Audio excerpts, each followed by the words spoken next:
Hey, Wilmywood, it's Rachelle LeFevre from Under the Dome. It's so good to see you again. Nice to see you again, Sheila. You got some major fans. I'm very lucky. You are Brazil. Let's just talk Brazil. You had one word to describe your Brazilian fans, and it was. Oh, I said they were fierce. They are. They're amazing, and they have questions for you. So I'm okay. going to ask you some fan questions, if that's okay. Cool. All right. So one of the questions is, first of all, what do you think of the Brazilian fans? I love my Brazilian fans. They're also very supportive. Every now and then, I sort of troll out my bad efforts at Portuguese on Twitter, and they've been very welcoming, very non-judgmental. My bad Portuguese. I appreciate that very much. I do. That question was from Alice, and she also wants to know, just before we get into Dome, she wants to know your favorite health snack, how old your dogs are, and she loves you so much, my queen. Nobody wants me as their queen, I promise you. Okay, my dogs are, they're rescues, so it's hard to know exactly.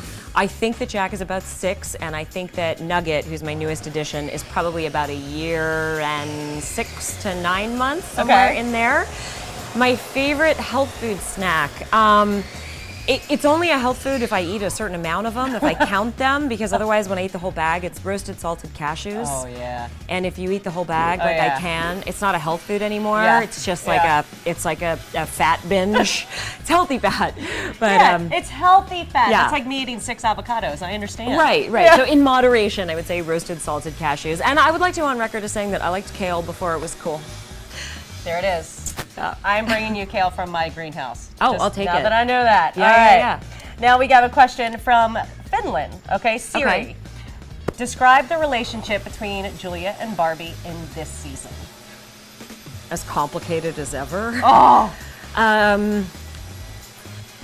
That's a tough one to answer without giving anything away. Let's just say that I think that Barbie and Julia thought that they were through the most of their challenges. Right. And it turns out that what they faced this season is pretty much making every other challenge look like a cakewalk. Well, I tell you what, They're I really mean, struggling. right at the end, you guys are just like, everything's gonna be fine, we're gonna get out of here, we're gonna have kids, we'll do anything you want right before the hypothermia. So I'm expecting all that to happen. Yeah, I think the writers sat down and they were like, all right, so love conquers all. Let's prove it. like whatever we could possibly throw at them. And so yeah, they actually spend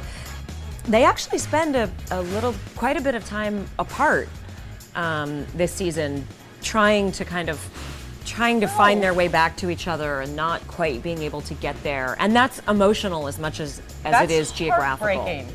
Oh, all right. Well, I guess it'll all unfold starting June 25th. It'll be worth it. All right, The payoff good. will be worth it. Okay. This I know. That I love. That's a great answer. Yeah. Okay, one more question. Emily says, what is the major difference between Julia and yourself? Major difference between Julia and myself. It's not stubbornness, because I'm equally as stubborn as she is. I would say that she's better at sitting on her feelings. Right. I'm really not good at that. It probably serves me well as an actor. In life, it's a little vulnerable sometimes. But yeah, she's much better. She's much better at just kind of putting it all in the back and deciding when to offer it up. I wish I had that skill. I don't have that skill.